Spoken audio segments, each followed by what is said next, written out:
warahmatullahi wabarakatuh. Perkenalkan, nama saya Mita Amalia dengan NIM 11820606067.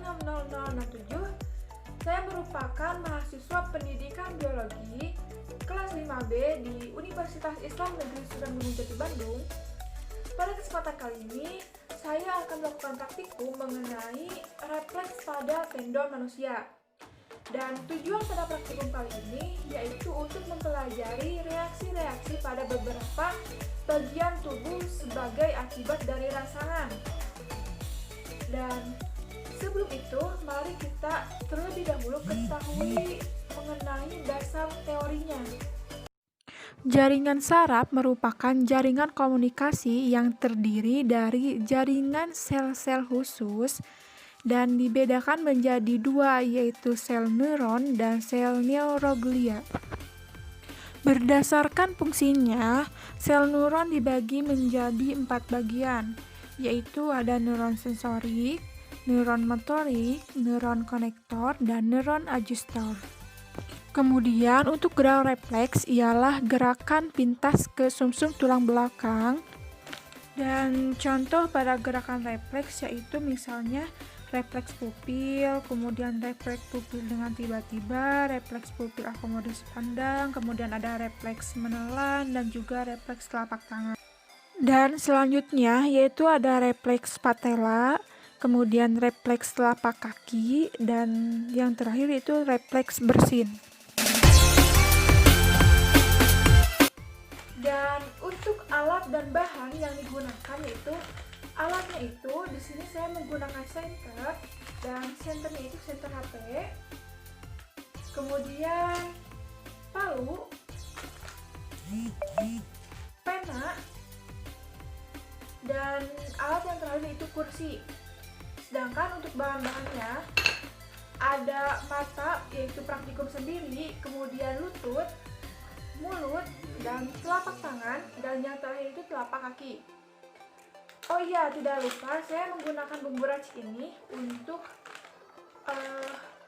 agar saya itu bersin seperti itu. Atur waktu selama 1-2 menit, kemudian tutup mata selama 1-2 menit juga. Dan bila sudah ada alarm, kemudian buka mata dengan cepat dan perhatikan bentuk pupil. Kemudian yang kedua, refleks pupil dengan tiba-tiba, yaitu perhatikan respon pupil, kornea, dan kelopak mata ketika mata disinari senter. Langkah yang ketiga yaitu refleks akomodasi pandang dengan cara hadapkan mata pada pulpen secara dekat, kemudian jauh, dan perhatikan pupilnya.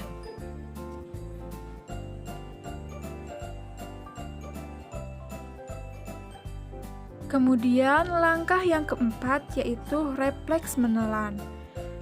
Yang pertama, telan air ludah terlebih dahulu, kemudian minum air. Dan setelah minum air, ulangi menelan dan rasakan apa perbedaannya.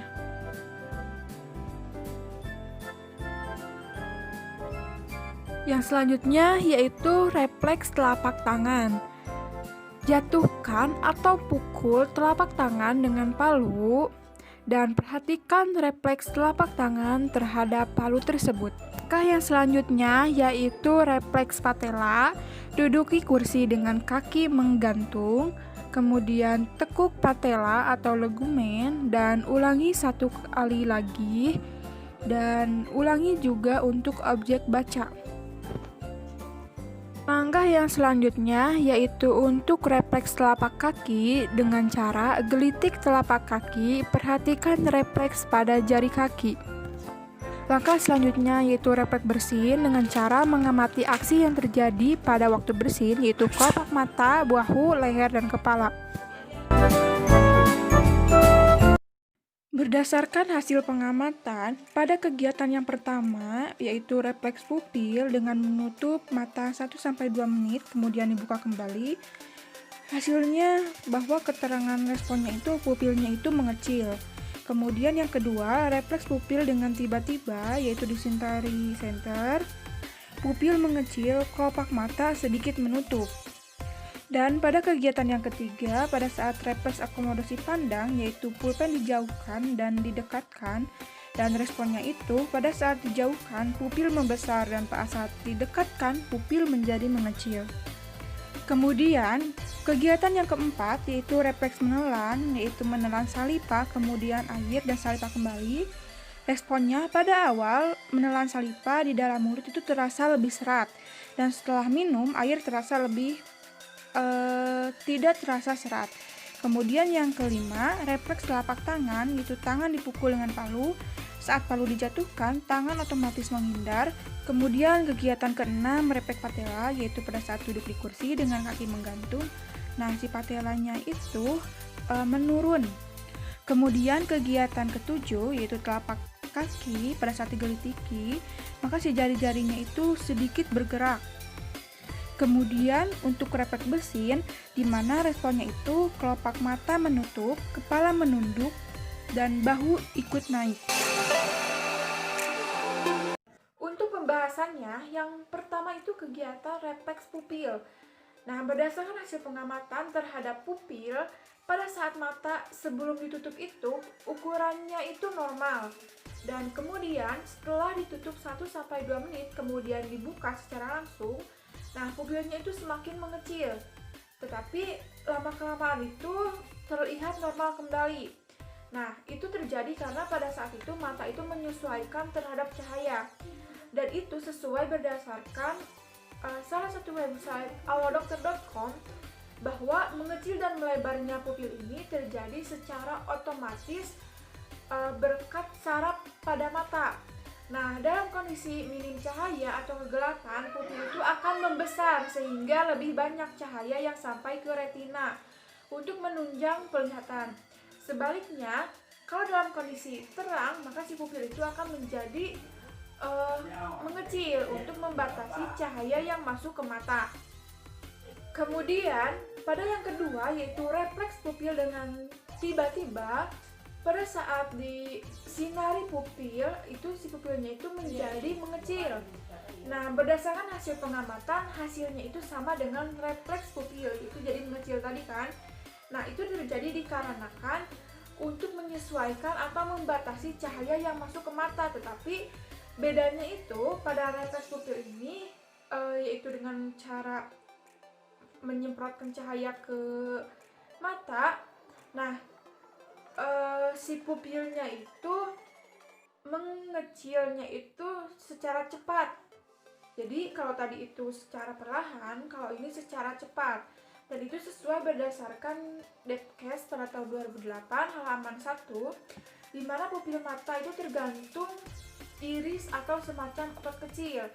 Iris ini mendekati atau mengecil jika cahaya yang masuk terlalu terang, dan membesar menjauhi itu bila terlalu redup. Jika mata tidak siap saat terkena cahaya, maka si pupil ini akan mengecil atau meredup secara langsung. Kalau siap, maka pupil akan mengecil atau meredup juga secara perlahan. Kemudian, pada kegiatan yang ketiga yaitu refleks akomodasi pandang. Nah, berdasarkan hasil praktikum ini, di mana pada saat pulpen didekatkan, si pupilnya itu menjadi mengecil, dan pada saat dijauhkan menjadi besar atau melebar. Nah, begitupun berdasarkan alodokter.com, selain pencahayaan itu juga akan berubah ukuran ketika melihat objek pada jarak tertentu saat objek yang dilihat itu berjarak sangat dekat dengan mata. Nah, yaitu pada saat pulpen didekatkan, maka si pupilnya itu menjadi mengecil. Dan pengecilan pupil ini saat objek dekat ini bertujuan untuk penglihatan tidak kabur dan meningkatkan fokus atau kualitas dari penglihatan. Kemudian pada kegiatan yang keempat yaitu mengenai refleks menelan. Dan berdasarkan hasil yang dirasakan pada saat menelan saliva itu di dalam mulut, itu terasa lebih serat pada awalnya. Kemudian pada sesudah minum air, maka pada saat menelan itu salipannya itu terasa lebih lancar atau licin gitu pada saat ditelan. Dimana berdasarkan data tersebut menurut Ron Quirolo pada 2017, perbedaan menelan ludah saat sebelum minum air dan sesudah minum air itu terjadi karena produksi dari saliva, di mana produksi ini diatur oleh saraf autonom, yaitu tepatnya saraf simpatik. Sedangkan pada sesudah minum air itu lancar karena produksinya masih banyak, seperti itu. Kemudian pada kegiatan yang kelima yaitu refleks telapak tangan. Pada saat mau dipukul, secara otomatis tangan itu kan akan menghindar, dan itu sesuai dengan salah satu jurnal. Kenapa hal itu bisa terjadi? Nah, itu terjadi karena itu termasuk gerak refleks polisynaptik. Nah, disebut juga sebagai gerak refleks kompleks. Dan dalam dunia kedokteran, gerakan ini disebut sebagai cross extension reflex, di mana sistem saraf itu dapat menghantarkan stimulus ke otak sehingga menimbulkan respon, yaitu respon menghindar tadi. Kemudian yang keenam yaitu refleks patella. Nah, pada refleks patella ini, dimana si patelanya itu turun ke bawah, kalau menurut saya, karena kan posisi kakinya itu ke bawah. Dan untuk penjelasan lebih lanjutnya bisa dilihat dari gambar di samping ini. Nah, tetapi kalau misalkan dipukul, si refleksnya itu disebut refleks sumsum tulang belakang, karena si sarafnya itu penghubungnya terletak di dalam sumsum tulang belakang. Kemudian pada refleks yang ketujuh yaitu refleks telapak tangan. Pada saat digelitik telapak kaki maksudnya, itu pada saat digelitik jari-jari kaki itu menjadi ikut bergerak atau kayak berdiri seperti itu. Nah, hal ini disebabkan oleh gerak refleks yang berasal dari sumsum tulang belakang juga. Menurut Suelogo pada tahun 1997, nah, apabila rangsangan dengan kekuatan tertentu diberikan kepada membran sel saraf, membran akan mengalami perubahan elektrokimia dan perubahan fisiologis, seperti refleks dari jari-jari kaki itu pada saat digelitik. Kemudian yang kedelapan yaitu refleks bersin. Sedangkan pada saat bersin itu gerakan-gerakan yang dilakukan itu seperti mata menutup, kemudian kepala menunduk, bahu juga ikut naik. Nah, itu merupakan suatu ekspresi dari gerak refleks pada saat bersin. Dan kenapa hal itu bisa terjadi? Karena adanya depolarisasi. Nah, apa sih itu depolarisasi? Depolarisasi ini adalah nilai potensial aksi yang terjadi akibat adanya rangsangan. Dan rangsangan itu kan bersin, sehingga nilai potensial aksinya itu berupa mata menutup, kemudian kepala menunduk, dan juga bahu menaik, seperti itu. Sekian praktikum dari saya. Mohon maaf bila banyak kesalahan dalam hal pengucapan ataupun dalam hal penjelasannya. Wabillahi taufiq wal hidayah. Wassalamualaikum warahmatullahi wabarakatuh.